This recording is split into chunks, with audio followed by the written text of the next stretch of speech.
Hello guys, आज अपन पढ़ेंगे कैश रिजर्व रेशियो। तो कैश रिजर्व रेशियो क्या है? Cash reserve ratio is the ratio which the commercial banks held with the RBI to their NDTL. ठीक है, ratio of cash held by commercial banks with the RBI to their NDTL. इसका मतलब क्या है? सबसे पहले अपन देखते हैं एनडीटीएल का मतलब क्या है। एनडीटीएल का फुल फॉर्म है net demand and time liabilities. इसका मतलब क्या है?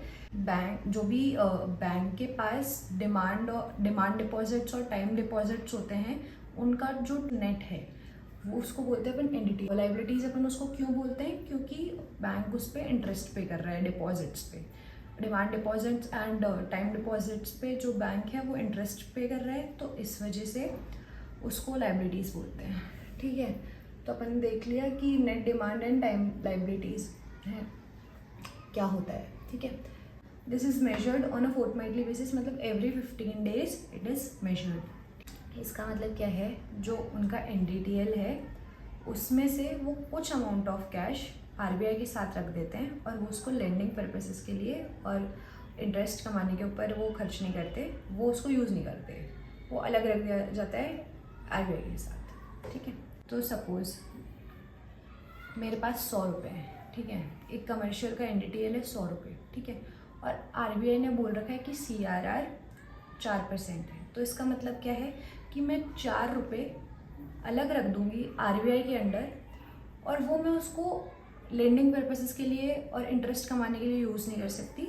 मैं बाकी को यूज़ कर सकती हूँ पर उसको यूज़ नहीं कर सकती। ठीक है, कि सीआरआर अगर बढ़ गया तो money supply in the market कम हो जाएगी। कैसे? अब वो 4 रुपये थे, ठीक है, अब मैं उसको खर्च नहीं कर पा रही। ठीक है, तो जैसे जैसे ये सीआरआर का अमाउंट बढ़ते जाएगा तो फिर बैंक्स के पास ज़्यादा कैश जमा करना पड़ेगा उसको आरबीआई के साथ, तो मनी सप्लाई कम हो जाएगा। वो अपना जो बाकी जो पैसा है वो उस पर ज़्यादा कर देगा इंटरेस्ट, और फिर उसके बाद इस वजह से लोग कम पैसा लेंगे। बिफोर 1989 क्या था कि सीआरआर 15% होता था, और ये जो है वो बैंक्स की प्रॉफिटेबिलिटी और लेंडिंग ऑपरेशंस को अफेक्ट करता था। मैंने बता दिया कैसे कि अगर सीआरआर ज़्यादा होता है तो मनी सप्लाई कम हो जाती है।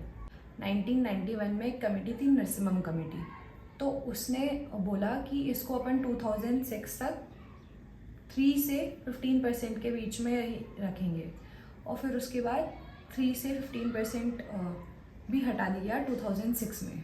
तो 2006 में ये दोनों अपर और लोअर लिमिट्स भी रिमूव हो गए, और अभी करंट का सीआरआर अराउंड 4-5% रहा है, अभी 4.5% है 2025 का। तो ऐसा सीआरआर इंश्योर करता है कि बैंक के पास इनफ अमाउंट ऑफ कैश हो। ठीक है, तो ये कैश अवेलेबिलिटी को इंश्योर करता है बैंक्स के पास। तो this was all about CRR.